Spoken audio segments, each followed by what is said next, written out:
ఈ plan work out అవుతుందని నాకు తెలుసు వైకుంఠం. ఈ పాటికే జాను ఎయిర్పోర్ట్లో నుంచి ఆగ మేఘాల మీద వస్తుంటుంది.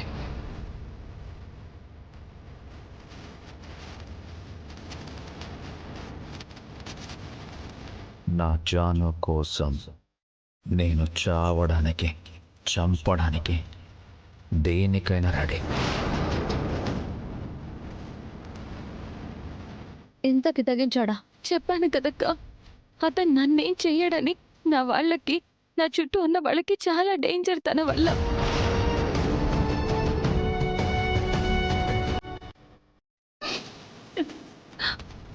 నన్నెక్కడికి వెళ్ళనివ్వడు. నేనేమో తనతో కలిసి బ్రతకలేను. ఇప్పుడు ఏం చెయ్యాలో నాకు అర్థం కావడం లేదు.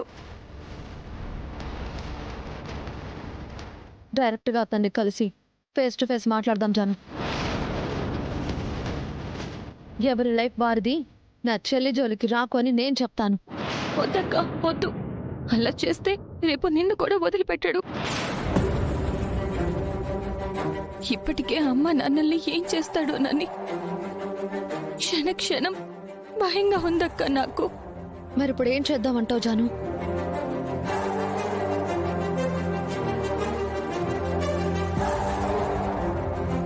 వాడి సంగతి తర్వాత మనం ముందొక పని చేద్దాం. వాడు అమ్మా నాన్నల్ని ఏమైనా చేస్తాడని భయపడుతున్నాం. కానీ ఇంతకాలం అమ్మా నాన్న నీ గురించి ఎంత బాధపడుతున్నారో ఆలోచించావా? వాళ్ళ దృష్టిలో నువ్వు బ్రతికిలేవు. కన్నబిడ్డ దూరం అయితే కన్నవాళ్ళకి ఆ కడుపు కోత ఎప్పటికీ తీరదు జాను. అనుక్షణం ఆ బిడ్డ జ్ఞాపకాలే వెంటాడుతాయి.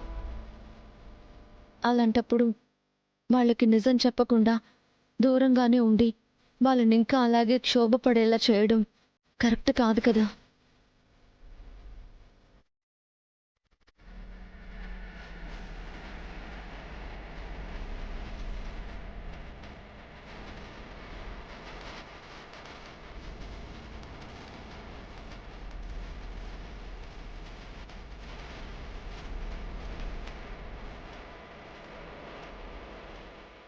నిజమే అక్క,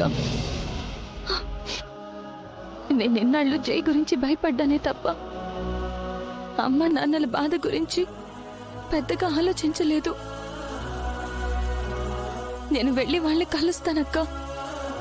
కలిసి బ్రతికే ఉన్నానని చెప్పి వాళ్ళ గుండెల్లో గూడు కట్టుకున్న దుఃఖాన్ని కొంచెమైనా తీరుస్తాను.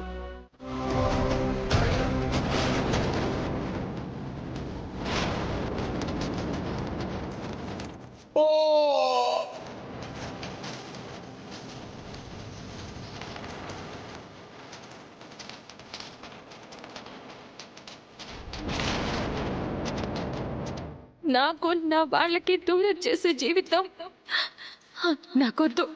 జాను, జాను, జాను.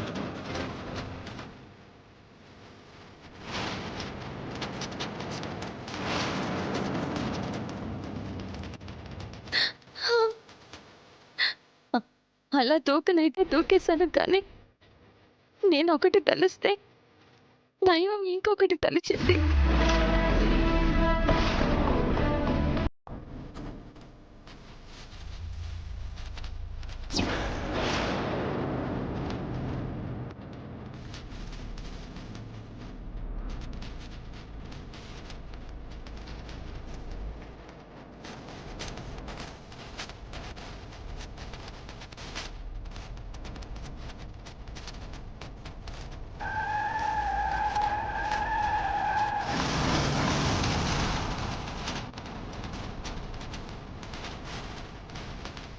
నా జాను కోసం నేను చావడానికి, చంపడానికి, దేనికైనా రెడీ.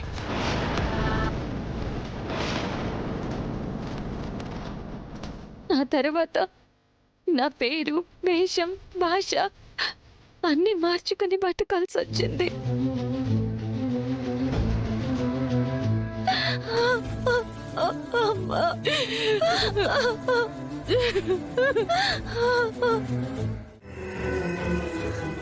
ఎన్ని కష్టాలు భరించావు తల్లి.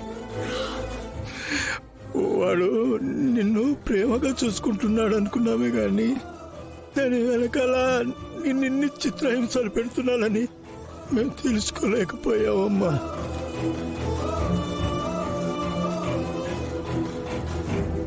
కానీ ఇంత జరుగుతుంటే మాతో ఒక్క మాటైనా చెప్పలేదెందుకు తల్లి?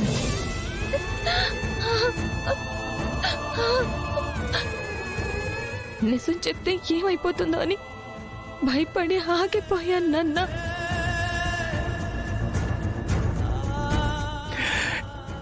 ఏమంటున్నావమ్మా?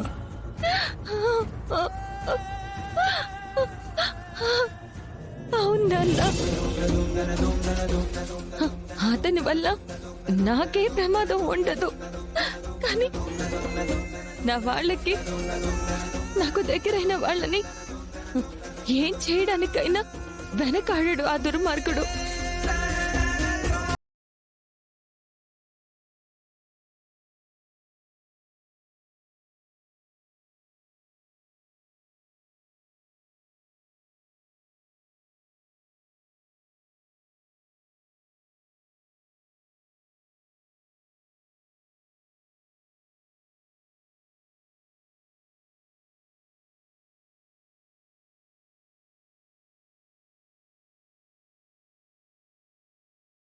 చేసింది కూడా వాడే.